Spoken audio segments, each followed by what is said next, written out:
இயேசுவின் நாமத்தில் வாழ்த்துக்கள்.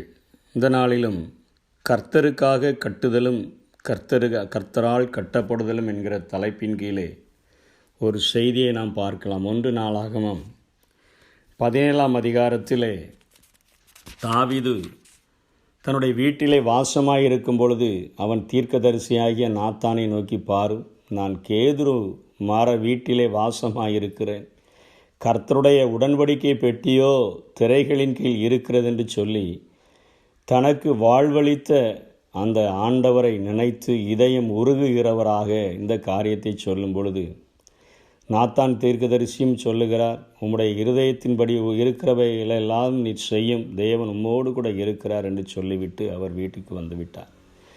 இரவிலே நாத்தான் தீர்க்கதரிசியின் இடத்தில் ஆண்டவர் பேசி சொல்லுகிறார்,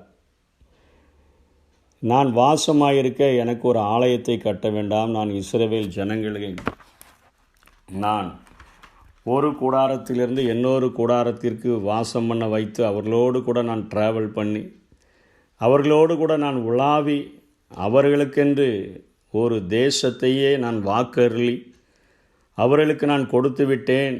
என் ஜனங்கள் நியாயப்பிரமாணகர்கள் வாழ்ந்த காலத்தில், நியாயாதிபதிகள் வாழ்ந்த காலத்தில் இருந்தது போல இல்லாதபடி இனி சிறுமைப்படாமல் இருக்க வேண்டும் என்று சொல்லி அவர்களுக்கென்று ஒரு தேசத்தையே கொடுத்து நான் அவர்களை நாட்டிவிட்டேன் என்று சொல்லிவிட்டு, என்னுடைய தாசனாகிய தாவீதையும் ஆடுகளின் பின்பாக இருந்த அவனை நான் எடுத்து அவனை ஒரு பூமியில் இருக்கக்கூடிய பெரியோர்களின் நாமத்திற்கு ஒத்த நாமத்தை அவனுக்கு நான் உண்டாக்கினேன் என்று சொல்லிவிட்டு ஆண்டவர் துடிக்கிற மனமுடையவராக ஒரு காரியத்தை சொல்லுகிறார்.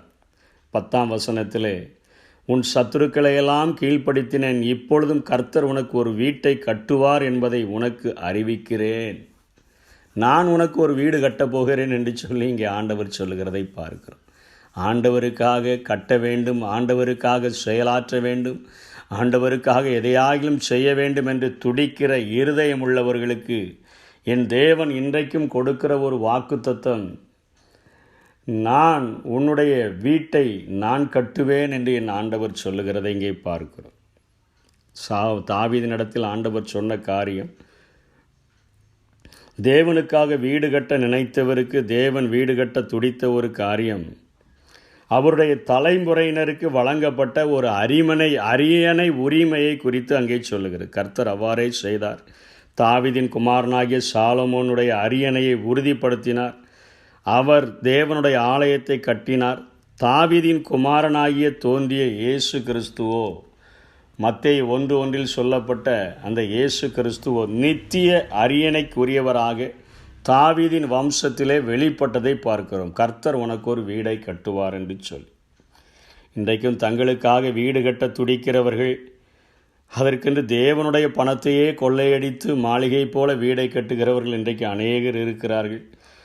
தேவனுக்கென்று கொடுக்கப்பட வேண்டிய நேரங்களையும் காணிக்கைகளையும் வஞ்சித்து கொண்டு தங்களுக்காக சுகபோக வாழ்க்கை வாழ்கிறவர்கள் இன்றைக்கு அநேகம் பேர் உண்டு. அவர்களை குறித்து என் வேதம் இயேசுவே சொல்லுகிறார், அவர்கள் மணலின் மேல் கட்டுகிற ஒரு வீட்டை கட்டுகிறார்கள் என்று சொல்.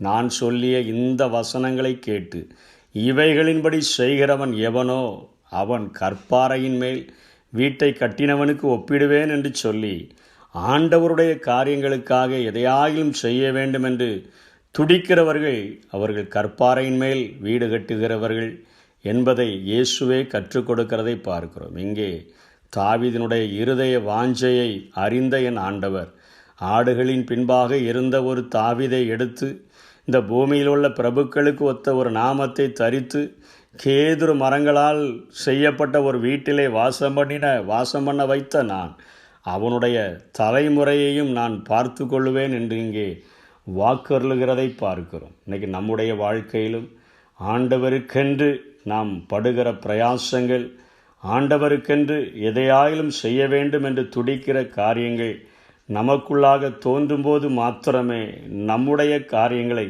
தன்மேல் போட்டுக்கொண்டு நமக்காக பிணைபடுகிறவராக இன்றைக்கு வெளிப்பட்டு நம்முடைய வாழ்க்கையை இந்த பூமியிலேயே அவருடைய திட்டங்களையும் தீர்மானங்களையும் நிறைவேற்றுகிற ஒரு சந்ததியாக ஆசீர்வதிக்கிறதற்கு அவர் இன்றைக்கும் உண்மை உள்ளவராய் இருக்கிறார். தாவீதுக்கு தந்த நிச்சயமான கிருபைகளை நமக்கும் இந்த நாட்களிலே தந்து நம்மை வழிநடத்துவாராக. ஆமென்.